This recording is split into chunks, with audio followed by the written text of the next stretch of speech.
नमस्कार मंडळी, मी सिया तुमचं आपल्या YouTube चॅनलवर मनपूर्वक स्वागत करते. आज आपण बोलणार आहोत अशा 3 पारंपरिक पण आधुनिक जगासाठी उपयुक्त असलेल्या धान्यांबद्दल. ज्वारी, बाजरी आणि नाचणी ही तीनही धान्य आपल्या पूर्वजांच्या आहारात मुख्य होती. पण आधुनिक काळात आपण पिझ्झा, बर्गर, मैद्याचे पदार्थ यामध्ये एवढे रमलो आहोत की या पोषण मूल्यांनी भरलेल्या धान्यांकडे दुर्लक्षित झालं आहे. चला तर मग पाहूया या 3 धान्यांचे शरीरासाठी कोणते फायदे आहेत आणि आपण यांचा वापर कसा करायला हवा. पहिलं धान्य आहे ज्वारी. ज्वारी ही ग्लुटेन फ्री असल्यामुळे गव्हाच्या पिठापेक्षा पचनास हलकी असते. यामध्ये भरपूर फायबर असतं, त्यामुळे बद्धकोष्ठतेसारख्या समस्या दूर होतात.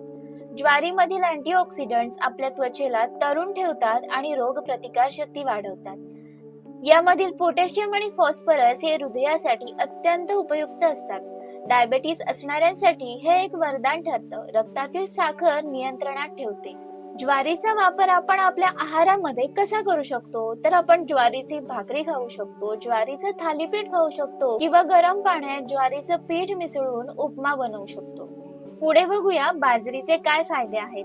बाजरीमध्ये भरपूर प्रमाणात लोह, झिंक आणि मॅग्नेशियम असते. त्यामुळे हे शरीरातील रक्त वाढवते. बाजरीचे सेवन केल्याने थंडीच्या दिवसात शरीर गरम राहते.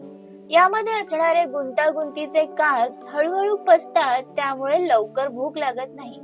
हाडं मजबूत ठेवण्यासाठी ही अत्यंत फायदेशीर धान्य आहे. हृदयाच्या आरोग्यासाठीही बाजरी खूप उपयोगी आहे.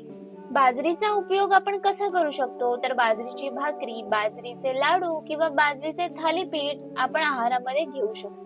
पुढे बघूया नाचणी आपल्या आरोग्यासाठी कशी फायदेशीर आहे. नाचणी ही कॅल्शियमचा सगळ्यात मोठा नैसर्गिक स्रोत मानली जाते. यामुळे हाडं आणि दात मजबूत राहतात. लहान मुलांसाठी आणि वृद्धांसाठी एकदम उपयुक्त आहे. नाचणीमध्ये अमिनो ऍसिड असतात, जे वजन कमी करण्यास मदत करतात. डायबिटीस रुग्णांसाठी साखर नियंत्रणात ठेवणारी नैसर्गिक औषधी आहे. त्वचा तजेलदार ठेवण्यासाठी आणि केस मजबूत ठेवण्यासाठी सुद्धा उपयुक्त आहे. नाचणी आपण कशी खाऊ शकतो, तर नाचणीचं सत्व बनवू शकतो, नाचणीचे लाडू बनतात, नाचणीचा डोसा सुद्धा बनतो किंवा नाचणीचं थालीपीठ सुद्धा बनवू शकतो. लहान मुलांसाठी नाचणीची खीर सुद्धा बनू शकते. आता प्रश्न येतो, या तीनही धान्यांचा समावेश रोजच्या आहारात कसा करायचा. सकाळी नाश्त्यासाठी नाचणीचं सत्व, दुपारी किंवा रात्री ज्वारी बाजरीची भाकरी, थालीपीठ, लाडू, उपमा या स्वरूपात यांचा उपयोग करू शकतो. अशा पारंपरिक पद्धतींनी तुम्ही यांचा सहज समावेश करू शकता. ज्वारी, बाजरी आणि नाचणी हे केवळ गरिबांचे अन्न नसून आजच्या युगात ही सुपरफूड्स मानली जातात. आजपासूनच या अन्नधान्यांना तुमच्या जेवणात स्थान द्या आणि शरीर निरोगी ठेवा. तुम्हाला ही माहिती उपयोगी वाटली असेल तर व्हिडिओला लाईक, शेअर आणि चॅनलला सबस्क्राईब करायला विसरू नका.